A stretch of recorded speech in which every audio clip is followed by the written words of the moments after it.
Welcome to this week's Rider Support.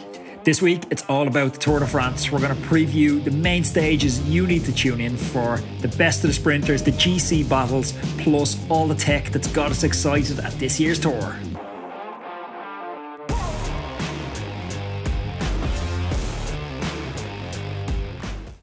Sarah. Anthony, it's tour time. It's tour time. I'm going to pee my pants. I'm going to pee my pants. I'm so excited. Not a lot of people know this, but this is this is Mecca for cyclists, isn't it? And we've a lot of Tour de France questions this week, so let's jump right in. Hi, Sarah and Anthony. I work from home, so I'm hoping to catch loads of the Tour de France this year. While I can keep one eye on it and another on my computer screen, I'm planning on blocking out time in my diary for 3 or 4 of the big stages. That is a good question. I like this, guys. He has his priorities straight. What are the top 4 stages you think I should absolutely tune in for? He's got 4 sick days left this year. That's from Rick. I love Rick. Stage 1 is normally a little bit of a procession. It's a chance for a sprinter to take the jersey. It wasn't like that last year, but historically it is kind of like that. But this year, Stage 1 promises to be a little bit more than that. It's a 206k opener and there's 7 climbs in it this year. So we can definitely expect early attacks and maybe the first GC battle, which is very unique for Stage 1. Yeah, I think having the jersey in Stage 1 is a real honour, isn't it? I think last year for the 2023 edition, it started in the Basque Country and it was like really difficult first couple of days when they weren't in France. So this year, yeah, definitely Stage 1. Okay, I'm going to jump in. Actually, before you jump in though, I have some of the odds from Stage 1, which are interesting. Pogacar, despite having COVID, is the bookmaker's favourite. He's 3-1 and he's a strong favourite for it. Wout van Aert is the second favourite at 8-1. Bettiol at 15-1, and Van der Poel, who has said, like the quote from Van der Poel is, I think the first 2 stages are quite hard. Last year, there was a question mark over whether it was possible. It was too hard. This year, always depends on the racing, but I think it's too hard again. Van der Poel's 15-1. Doesn't seem like a great bet considering that comment. But as you said, who knows? Yeah, who knows? It's all for play. But as I said, I think everyone really fights very, very hard for Stage 1, particularly people who aren't going to be going for GC. It's like an opportunity to wear that yellow jersey for a day or 2, maybe if you're not a GC rider, if you've no hope in hell of ever getting the yellow jersey again. Okay, so I'm going to jump in. I think we cannot miss Stage 9. It's 199 kilometres and it's gravel. So they've stuck gravel into the Tour de France this year just to spice things up a little bit. I think Pogacar is going to be favoured for that because he has had 2 previous amazing performances in Strade Bianche, and this is similar kind of roads. It's that kind of those yellow roads with loads of dust and kind of technical. So there's 14 sectors, 32 kilometres in total. And I think this is a stage you want to watch the whole thing because it can get really interesting with types of bike that the riders use, what the mechanics change, the tyres, if they're using kind of different suspension, what they're doing to their handlebars in order to kind of get through this really, really grueling 199 kilometres. So I think Stage 9 definitely. There's also a huge luck factor in those stages because if you puncture at the wrong time, it doesn't matter if you are Pogacar, you're not coming back. And that's why the GC riders, I haven't heard much comment yet. I'm sure we'll hear it as we get closer to that stage. They don't typically love those stages. It's very stressful for the GC riders. Well, they want to be riding up front, don't they? I mean, the GC riders need to be at the pointy end of this stage because if they get a puncture, if they have a serious mechanical, they want their team car close to them or they don't want to lose that much time. Yeah, well, I suppose up front is the main rationale is you're staying out of trouble. It's a probability. If there's 5 guys in front of you, there's only 5 chances of someone crashing in front of you. If you're in position 100, there's 100 chances of someone crashing in front of you. And then there's splits. But the team car is a problem regardless of where you're riding. The team car is not more likely to get to you if you're in position 1. So punctures are a real problem because if you just get it at the wrong time, it's Tour de France over. Especially in these gravel roads because they're not highways. These roads are tiny little, as we call them in Ireland, boghereens, these very, very kind of 3rd, 4th class roads. So the cars are going to find it very difficult to get up to riders. And then the question is the drama that you get from this inclusion of the gravel stage, is it worth the inclusion given that it could detract from the overall GC spectacle? Like if Pogacar goes and loses 4 minutes because he punctures at the wrong time, now we're deprived in the high mountains. Hopefully, if Pogacar is winning by 4 minutes. Hopefully he does puncture and have a mechanical on stage 9, and then we can open up the race again, because it's just going to be so detrimental if he is just flying away with the win on this. It's going to take so much away from the Tour. Okay, your next stage for Rick. All in all, I'm not a massive fan of them inclusion of gravel stages. I think there's enough drama in the Tour in the high mountains with the Alps and the Pyrenees that it just runs the risk of one of the GC contenders being totally out of the race.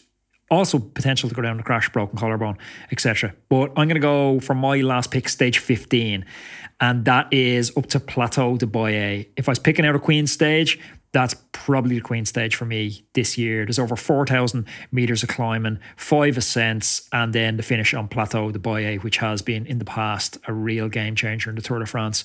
We're going to see that 4-way GC battle probably playing out on those slopes. That's definitely one to call in sick. Yeah, and of course, you have to call in sick. Get the doctor's note ready for stage 21. So stage 21 is usually kind of a procession into Paris. It's not ending in Paris this year due to the Olympics starting up in Paris quite close to the end of the race. So it's finishing in Nice. It's a Monaco to Nice time trial this year. So for people who don't like this procession where the riders are kind of dilly-dallying around. Time trial this year, I didn't realise that. Yeah, time trial. So usually they, the procession in and around Paris, a couple of laps of it, it's quite chilled out until the last couple of kilometres when the sprinters really go for it. But this year, it's a time trial. None of that messing around. And if the Tour is really exciting, comes down to the crunch, this is going to be the most riveting day. So the last time, and everyone remembers the last occasion that the Tour finished with a time trial, I read this in Cycling News, Greg LeMond stripped the yellow jersey from the shoulders of Laurent Fignon on the Champs-Élysées in 1989 by just how many seconds, Anthony? Oh, I can't remember. I've had Greg on twice. 7 seconds? 8 seconds. 8 seconds. 8 seconds. So that is going to be, I feel sick thinking about that already. Hopefully that is a nail biter, because that is a cool finish. Yeah, up the... Don't tell me like the gravel you don't like a TT on the last stage either. No, I don't want a TT on the last stage. Up the Pla de Belfi a couple of years ago where Roglic lost the Tour to Pogacar the first time for Pogacar's first win. Like, that was pure drama. So no, definitely not against that. Oh, look, we're in for an amazing, amazing time. Don't forget that we are actually heading to watch some of the excitement. We're being brought over to Italy for stage 3 by... Is it stage 3 or stage 2? I keep forgetting. Stage 3. Yeah, stage 3. So we're going to be in Italy in a couple of days watching that. Skoda are kindly bringing us over as guests. I didn't want to go, and then Sarah's like, we get to watch the stage in a helicopter. I was like, okay, I'm going. We're going in a helicopter. We're going to be in a follow car. We're getting the VIP treatment by Skoda. So thanks for bringing us. And we all know that Skoda have been huge sponsors of the Tour de France for many, many years. What I didn't know about Skoda is that the 2 guys who set Skoda up actually started as a bike company, and then they moved to motorcycles and then into cars, and now look at the legacy that they have. So really looking forward to it, and you'll be seeing loads of content from myself and Anthony from our trip over there. Get to the chopper. Right, what do we got? Sprinter's question. Okay, next question. Hey Roadman, excuse the short interruption. I love riding the bike, but on account of being so busy with the podcast at the moment, I'm now what's called a time crunched rider. I never thought I'd see the day. But I have a tool. I'm using Wattbike to keep myself sharp and on point with specific sessions to maximise that available training time. I have a Wattbike Atom right here in the recording studio beside me, and when I have an hour in between interviews, I jump on. It's removing all the friction points for me. There's no more 10-minute setup, unfolding legs, banging my knees off stuff, getting my hands dirty, the usual connection issues. It just works every single time. The Atom's perfect for virtual racing as well because it has crisp gear changes, it has 1% accuracy, and it has max gradient capability of up to 25%. If you're looking for an indoor trainer, I honestly couldn't recommend this any higher. I've been using a Wattbike since 2013. Honestly, it's the last indoor trainer that you're ever going to need. If you head on over to wattbike.com now and use code ROADMAN10, that's ROADMENTEN, and that's going to get you 10% off your Wattbike. Anthony, who are the sprinters to watch this year? I'm absolutely obsessed with the sprint stages. I'm not shouting for Mark Cavendish though. I watched him shout at his mechanic a few years ago and totally went off him. Not a fan. Ooh, that clip, if anyone remembers, did a little bit of damage to Mark Cavendish. Mark is like absolutely loved in the cycling fraternity. And I think it's probably 2 years ago in the Tour de France, he had some issues with his bike, some gearing issue, I think. And the cameras just happened to catch him at the end when he was shouting at the mechanic. I think he is. I think, well, everyone is rooting for him to... No, they're not. I ended up on Twitter saying, like, are you rooting for Cav? It's split. Really? Well, Merckx is the record holder jointly with Cav at the moment. Now, some will argue that Merckx won some shortened half stages and that's counting towards his record, but that's getting pretty pedantic about it. That is getting pedantic, yeah. Joint record holders at the moment, and Merckx is undoubtedly the greatest cyclist of all time. It's kind of cool that the greatest cyclist of all time is also the record Tour de France stage winner. I think it's split. I'm not sure. I'm 50-50 if I want them to. I do want them. It's head versus heart kind of, isn't it? Head, I think the cycling logic part of me would like to see Merckx as still the joint record holder. But so Eddie Merckx is more of an all-round cyclist. Eddie Merckx is the greatest ever. And Cav is just kind of a pure sprinter. Okay, I get you. But anyway, let's get back to the question. Who are the sprinters to watch this year? There's a pile of sprint stages. There's 7, 8, maybe 9 if you were to push it. Hard to tell, depending. Right now, looking at the stages profile, you could say there's 7, 8, 9 stages that could potentially come back to a breakaway or come back to a field sprint. But then it just depends on the dynamics of what's going on in the race. Who has the jersey? Who's the dominant sprinter? Who's motivated to chase? Who's motivated for the breakaway? So we're going to see quite a few sprint stages, and you're looking at really Jasper Philipsen is defending quite hard. He's defending that green jersey, so he's going to be getting stuck in. And he's the best lead-out man in the world in Mathieu van der Poel, so he's very, very strong. Arnaud Delis, who I really like from Lotto Destinies there, Dylan Groenewegen, Mads Pedersen, and you have to shout out Sam Bennett because we're obviously Irish, massive Sam fans. Great to see him back in the Tour de France. Great to see him back winning this year. So, look, I'd love to see Sam, who's won the green jersey and won on the Champs-Elysees before with Quick Step, back winning again. It would be amazing. That's who I'm going to have my fingers and my toes and my eyes crossed for, is Sammy. Come on, Sammy. Okay, next question. Anthony and Sarah, the big question is, how is the GC classification going to play out? I mean, do you think anyone can beat Tadej Pogačar? I'm really excited for it. I haven't been as excited for this for a GC battle in years. It's a 4-way battle. Like, we've Pogačar, Remco, Jonas, and Roglic. And they're all like, Bora just had the Red Bull gives you wings announcement. So the new kit is Jersey amazing. Looks cool. Jersey looks brilliant. The helmet looks brilliant. Roglic looks brilliant. I'm really excited to see the lads from Bora. Vlasov looked great in the build-up races. Joy Hindley's there. He's a very strong support cast for Roglic. Obviously, Pogačar was totally untouchable in the Giro d'Italia this year. Remco feels it's Pogačar's to lose. I have a quote here from Remco, and he said, "I expect Tadej to be unreachable almost." I think what he showed in the Giro, super impressive, and he didn't have to go too deep, so it won't have tired him out too much. I think Tadej would be the man to beat for this Tour de France. Could be a little bit of mind games in that, who knows. Remco has looked a little bit second-hand in the warm-up races so far, even though he pulled out a good time trial in Tour Swiss. It's exciting. I would agree that Tadej is the man to beat, but a couple of months ago, the head of Jumbo-Visma or Jumbo-Leasa Bike said Jonas won't go to the Tour unless he's at 100%. Jonas is at the Tour. Are we meant to infer from that Jonas is at 100%?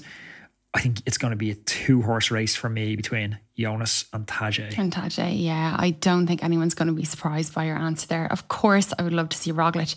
You didn't mention the 2 co-captains for Ineos, Pidcock and Geraint Thomas. You're not even holding them out for a hope. They're not. Geraint's definitely not going to ride GC. I would assume after riding GC in the Giro, Pidcock's not up to it. Yeah, it's just not going to happen. No.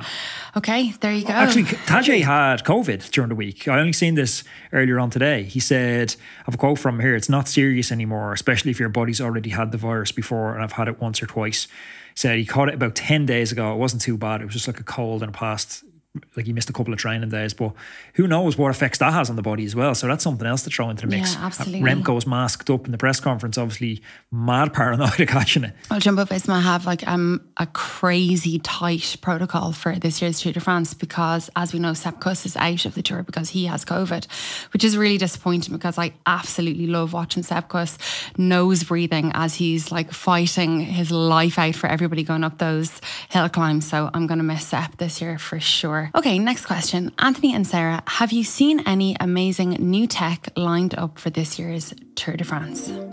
Roadman, I know how serious you take your goal setting, whether they're fitness or life-related goals. If you're looking for a powerful ally to support you on this journey, look no further than Huel. Huel has become my secret weapon for when I don't have time to prepare a balanced meal. It ensures I get the nutrition I need without sacrificing time or taste. Plus, it stops me from reaching for that takeaway menu. I always throw a bottle into my backpack when I'm heading into the city to work, and it stops me eating junk convenience foods, snacking on croissants and bars of chocolate, because I know they don't support my training goals. It's a handy, nutritious meal on the go, and it's got over 22 grams of protein. Huel is perfect for athletes that don't have time to cook or prepare food before a training session. It's convenient, nutritious fuel at your fingertips, ensuring you hit your daily fueling needs for that session. Huel Ready To Drink has 26 essential vitamins and minerals in every single bottle. You're getting a whopping 175 health benefits. Plus, it's made from natural ingredients like tapioca, sunflower seed, coconut, and more. The best part, it's the flavours. There's 8 crazy, beautiful flavours. Iced coffee is what's in my backpack right at the moment. You can get Huel directly to your home. All you got to do is head on over to the Huel website, huel.com/Roadman.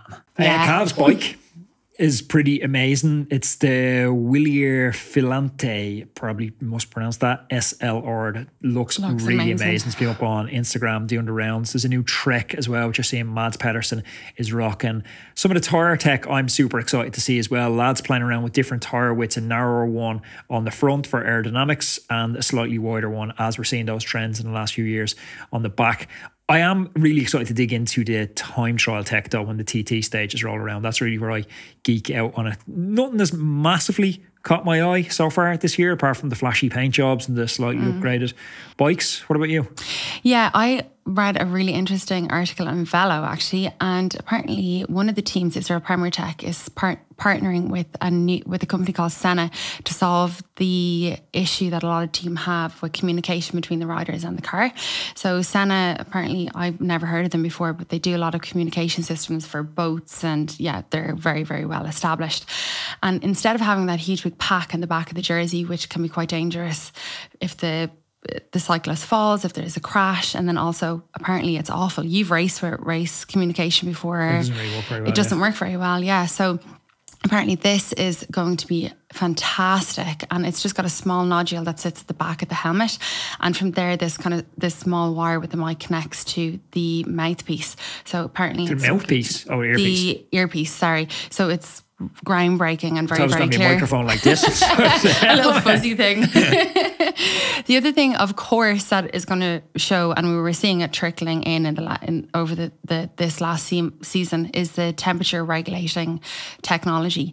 And you had an amazing, go and check it out. Ross McGraw podcast, yeah, with Ross McGraw, he's the founder, CEO. He's the vice president at Core at the moment. Yeah, of course. So these are the core body temperature gauges, and essentially you're seeing everybody wearing them now. Remco's trains at one, you see them on Roglic. They're training with them, and they're also using them to, make sure that they're not going completely into the red while they're racing. So you're seeing a lot of that, plus a lot of ice. Yeah, well, I cycled down to Cork last week. We were going away for a weekend, and it's like 300k away. Anthony didn't want to be in the car with me for 3 hours. I couldn't stand listening to your shit music for 3 hours. And I rode down, and it took me like 10 hours to ride down, but I had my core temperature on, and at one point my core temperature went up 1 degree. And it coincided with me just going like, I'm feeling super bad. And I didn't think to look at my core temperature because it's just something, I'm not really used to checking in at it. But it was only after chatting with Ross McGraw, I flicked onto the data screen to see my core temperature. It's like, whoa, I'm up a degree. I'm feeling terrible. Like I mightn't finish this ride. Stopped at the next service station, dunked 2 litres of water over my head, had a cold ice cream. I shit you not, it was like flicking a switch. I was perfect. And then just for the next, every half hour, I was dunking like a couple of maybe 200 ml over my head to keep cool. At one point, I was getting so just desperate. I threw 90% water, 10% Gatorade over my head. Just everything was sticky for the rest of the day. Yeah, that is disgusting. I'd have to be in a seriously bad way to do that. They do, the team cars do pass out these big clumps of ice that are tied up. You'll see them. I mean, the first time I really saw that, I was like, what are they passing out? They look like lumps of coal because they're actually tied up in women's tights. That's where, where all your tights are gone. It's Tour de France time. Tour de France time. You can't get your hands on tights. So I think we're going to see a lot of that. Plus, he did kind of intimate that there was going to be some like loads of more temperature regulating kit at the Tour de France. Yeah, Ross wouldn't even tell me off air what it was. He's like, it's NDA, I can't tell you. But he said there's going to be some really high tech cooling systems in place with the biggest teams this year in the Tour de France, which is amazing. Can't wait to see them. The last thing that I wanted to cover on the tech is this Visma Lisa bike. They've set up a van. It kind of looks like an FBI van. Center. The control center. It's like a speeding van on the side of the motorway. So they basically say that it's a digital solution to help aid decision making and performance on the road as the team embarks on its plight to secure the yellow jersey for the third year in a row. And news just before we went on air is that the UCI, they're no fun, are they? They rule everything. They're looking into this van. They kind of say that they have to verify, make sure that it's all kosher, above board, and that it's fair play, that the transmission of data is okay. And it looks like they're going to be coming down pretty heavily on that. Jumbo Visma, I have to say, absolutely love them because they're always at the cutting edge. They're always pushing it. I know a lot of people are, and Sky started it. Jumbo Visma remember we had Hannah Grant, the chef, and she was like, they created their own app for nutrition. They're always pushing it, which we absolutely love to see. Okay, next question. Anthony, I'm a bit of a bandwagon cycling fan, even though I ride my bike a lot, but I watch the Tour every year. And because I'm not a diehard fan, I'm not sure what's what this year. My question is, who is your favourite team? Yes, I know Pogačar will be favourite to win, but what team do you love watching and their style of racing? I don't really know, because the team is driven by the personalities, isn't it? And so there's not a team, and maybe this is a larger problem in cycling. And I remember speaking to Corey Williams, and considering he's at a very low level, he's just above an amateur racer racing at the continental level in the US. But they seem to be the only ones who figured out brand, because Legion branded their team, and then the sponsors sit on Legion, the brand. So sponsors will rotate. And exactly the same way as we see with the big franchises, Chicago Bulls, Manchester United. It's not, you don't call the team Sharp this season and then call it JVC next season. But that's what we seem to do with cycling. It's Jumbo Visma, it's Jumbo Lisa Bike. So it's hard to get a real affinity to a team because they're not franchises in the same sense. So your loyalty is more to the riders. So if you were a big Roglic fan, Sarah, that allegiance most likely goes with Roglic from Jumbo Visma to Bora Hansgrohe now, or Bora Red Bull, or whatever they're calling themselves these days. So I think about it more from characters, and so some of the characters I love, I like to see Victor Carpenart's doing well. I think he's pretty cool. I like Thies Benoot just because he's an old school Belgian looking dude. I not a huge Ineos fan, and that's maybe a throwback to just when Sky were so dominant, and nobody likes the dominant team that just keeps winning. Don't think they covered themselves in glory either in the Netflix Unchained season 2 documentary. That tension between Pidcock and Cummings. Which Pidcock came out today and said that that was just drama. It was not real. It was just for show. It was Netflix trying to create drama. I don't know. I know Cummings is now not going to the Tour. So it's been decided that he's going to work remotely, even though he's the head director at Ineos. So yeah, it's hard to know. I rode with Cummings last week and he wasn't really giving much away about that. But I don't have a mad love for Ineos. AG2R have an Irish coach there, Stephen Barrett, which is pretty cool, and they're like, they can't stop winning this season. So it'd be nice to see them doing well. And we've had so many guests from Bahrain on the podcast, from Mohoric to Fred Wright, that I'm probably going to be cheering for them, really. Yeah, for me, it's, I mean, I'm not just picking the favourite, but I do have a special place in my heart for Tadej Pogačar. You just went cycling with Tadej, and now that's your answer for everything. He's just so nice. He's not your friend. He's just so nice. He's amazing. And you know who else I love is Micah. Do you think you can get Tade on the podcast? Yeah, maybe. Yeah, I'll hit him up. Like, she will probably go me. to his wedding. But I love Micah. I love they just look so cool. Their kit's so cool. They're always on point. I love them as a team. Just the support that they have for Tade is just unbelievable. So that for me, and I have to say as well, I've always loved Jumbo Visma. I've always loved seeing the yellow and black kind of, getting into their formation. No yellow and black anymore. I know, yeah. That's really just, I do like their kit. Everyone's in navy, so it's impossible to watch the race. Yeah, I think this time last year we were given out because everyone was in red. So I'm pretty sure it was kind of all reds. Yeah, reds, I think. Black was one a few years ago as well. Yeah, so now it's all in blues. So I don't know, they should get together and kind of say that they're not going to do that. But yeah, I think, I don't know, as Anthony says, find a character that you like and then hitch yourself to that team. Okay, hey Anthony and Sarah, I've always suffered with depression. This is a completely different question from our Tour de France. Is there any non-Tour de France questions this week? And I've self-medicated with exercise and riding my bike. Do you know what actual evidence there is to back up what I anecdotally understand to be true? And how do we get this message out to people who don't know the power of riding your bike for your mental health? That's a hard question. Depression is real. Mm-hmm. Antidepressant medication is real, for sure. Does riding your bike help with your mental health? Yes, 100% riding your bike helps your mental health. I don't know what makes people better, but if you flip that question on its head, and I know what makes me worse. If I sit around all day, I'm not in nature, I don't ride my bike, I'm on screens, it's like, oh, hello darkness, my old friend. Mm. So does riding your bike stave off depression more than antidepressants? Look, very hard to say. It's horses for courses. Do both. Ride your bike and then go and see your counsellor if you need prescriptions, but ride your bike. Ride your bike. Makes everything better. I think the other thing that is really important is people like this riding and being open about their mental health and challenges that they've had with their mental health and things that they found that have coped, rather than being really quiet about it, saying nothing, and everyone's kind of suffering in silence and not really knowing what to reach for, even tiny little steps that they can take. We're watching the Euro 2024. I love a bit of football, especially when it's in a not tightly knit couple of weeks tournament and it's all just there in front of me. One of the players, I can't remember who it was for, I'm pretty sure maybe it was Spain or somewhere, really high profile player. He took a year out of playing football completely to mend and focus on his mental health and has been really open about it. So I think the more people that talk about it, and I wouldn't like to kind of, try and campaign for anybody who's famous or a pro cyclist to come out and say, I suffer from mental health, only if they feel that they're comfortable to do that. Those are the conversations that we have. Basically, the last part of this question is, how do we get this message out to people who don't know the power of riding your bike for your mental health? Well, you've just done that. You've got all of our listeners in the podcast are listening to that. So you've done an amazing kind of service there. So yeah, love that. Roadman, thank you for tuning in to another episode of the podcast. You'll have noticed a nice little addition to the set right behind Sarah. So we're calling this section of the show the final. If you made it into the final, let us know in the comments down below what you think of that new sign behind Sarah. You can click up here for another video that I know you're going to love, and do me and Sarah one big favor, and please hit the subscribe button because it helps us deliver this video to more and more people. Thanks, enjoy the tour, and we'll see you next day.